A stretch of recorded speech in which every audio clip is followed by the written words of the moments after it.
I don't think there's anything more satisfying than this sound.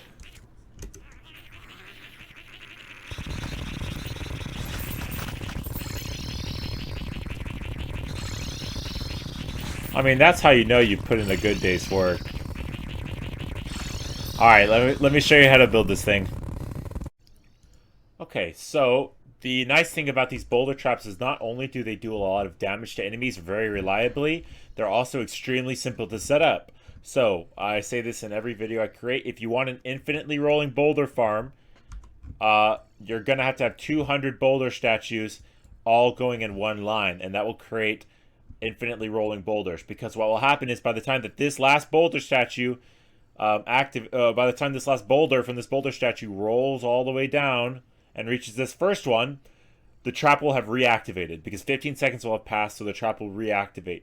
So what'll happen is this one rolls down, 1 Mississippi, 2 Mississippi, all the way to 15 Mississippi, and by the time once it's at 15 Mississippi, it should land right about here, and then the next one will drop and it'll roll all the way over again. So that's all happening in a continuous stream of lines.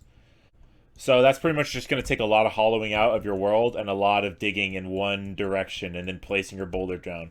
Now, before you get too ambitious and place all your boulder statues down, you need to test to make sure that your boulders are rolling in the correct direction. So obviously I want this boulder to go left and not right. So what happens is you just place the boulder statue down, you activate it. If it rolls left, great. If it rolls right, no problem. All you need to do is break the boulder statue and, sorry. Oh, man. Oh, jeez. Well, that's how that goes. Alright, we're back. I'm going to leave the trap running. That way I don't die anymore. As you can tell, lizards can get through this design. I just think the design looks really aesthetic and really cool. And when the trap's running, there's no way they can get through this. So it's really not an issue. But they can jump through this technically, but it just looks cool. So, if your boulder statue's rolling the wrong way, just break it, place it one more block over, and then it'll roll the correct way. And then from then on, you can trust that X coordinate, and you can place a row of boulders, and they'll all roll the correct direction. Okay, and one important thing to note is that enemies can actually spawn where the boulder statues are occupying space. So these do not stop enemy spawns.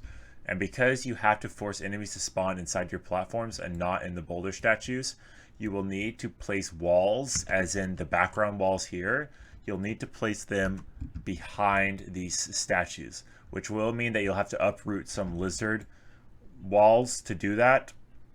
And I think to do that, you're going to have to take your hammer and dig up a very thin line coming all the way up to where you need to hollow it out. And then you will break the lizard walls here and replace them with either the same lizard walls you used or with another wall of your choice. So the way that lizard spawns work is that lizards will spawn where there are naturally occurring lizard walls.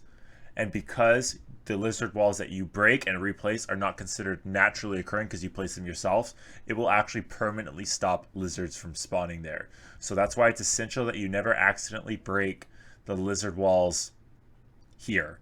Because if you break them and replace them, lizards will never spawn there. Instead, you'll get, well, actually, you get no spawning. If you placed walls yourself, walls completely stop spawning. But let's just say you were to break these walls and replace them with nothing, then you would get spawns from regular cave enemies.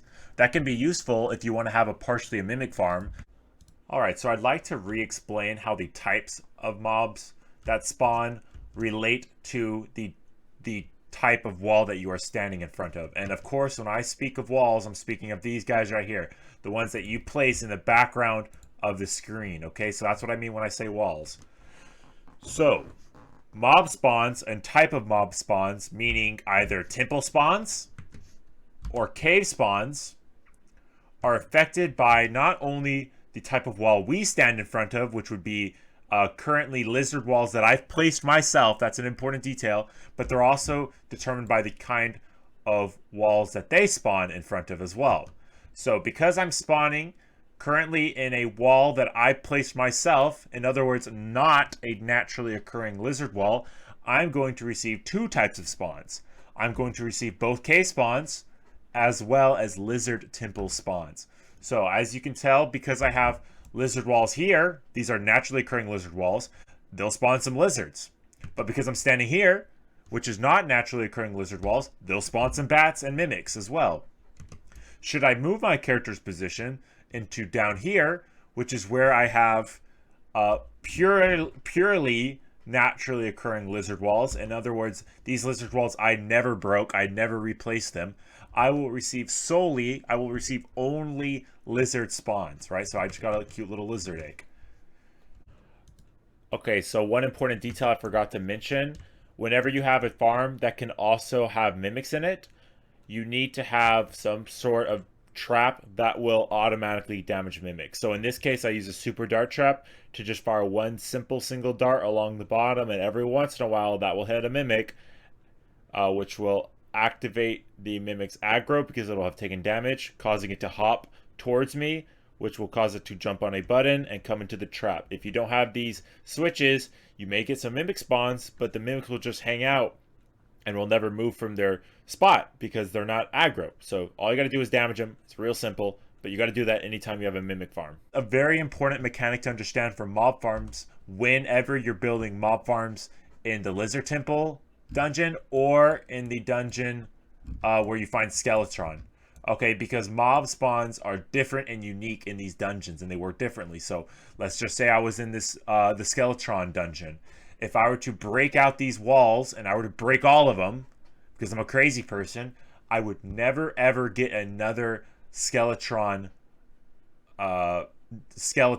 dungeon enemy spawn. But you can tell that I broke out some walls here. Because I broke out walls here, but I left walls intact on top of my spawn platforms, I have both mimic spawns, which are technically cave spawns, as well as Skeletron dungeon enemy farms. So it's the exact same concept over here. Okay, exact same concept. And the way I determined where to have the lizards finally end up was just by activating these boulders, seeing where their point of intersection was, and then building the trap just a little bit before that so they don't completely intersect in the middle. I find that if boulders are completely overlapping, then they deal the same damage as just one boulder. So 2 overlapping boulders deals just 1 boulder's worth of damage. So I have it set up to where the boulders just almost intersect, but it's not quite. So I can bury enemies in boulders and deal quite a bit of damage. And this aesthetic looking curvature I strongly recommend for your trap just because it looks so awesome. But I built this simply by placing blocks as close as I possibly could to the boulders, and if they collided with the block, then I would just move the block back until it did not collide. And if the block did collide and I felt like it was just barely too close, I would take my hammer and I would go and I would just tap on these blocks until it created the pathway that allows blocks to farm or boulders to roll. So I don't know which one it would be, but if I were to reshape one of these blocks, there's a chance that it would actually then get in the way of the falling boulder. Okay, let's go ahead and take a look at how I did the teleporters. So as we wrap up, I'm going to go ahead and show you how the teleport system works beneath the trap. So simply put, I have a row of teleporters all connected by wires attached to red pressure plates. As you can see, red pressure plates that are connecting to the teleporters. All these teleporters are leading down by wiring to this teleporter. So when a mob spawns, it'll step on the pressure plate and teleport down. Now you may see that I have blocks separating the teleporters from the pressure plates. That's because mobs will not spawn on top of raw teleporters. They need that block in between them to spawn, and then they will teleport through that block onto this pressure plate. So the block is not a hindrance to the teleportation process. Now you may ask yourself, well, why do I have this weird, unnecessary length of wiring? Well, that's because the way teleporting works is that mobs will teleport to the teleporter that is the farthest away by wiring. Okay, so you can see that if I were to be a mob and I were to spawn over here, I would teleport to the teleporter that is connected away with the farthest wiring, which was going to be this teleporter. Okay, because I have all this length to cover and then I got this extra length. Now, what if I were to spawn right here? What if I were to mob that was somehow spawned over here and made it here? And if I were to have this simply connected to the teleporter through a direct path, well, then this direct path would actually be shorter than the path from start or from finish to start.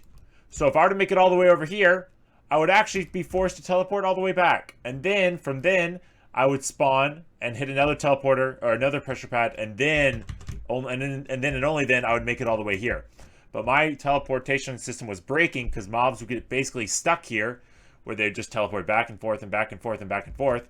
So I extended this length of wire so that this distance from here to there is longer than this distance from here to this teleporter in the back. So no matter what, this length will always lead to this teleporter. So this is an essential step that you have this. Okay. There's nothing left to say for teleporting. I think those are the important details. I had another video where I was showing you guys this on the surface, but this is just clearer. And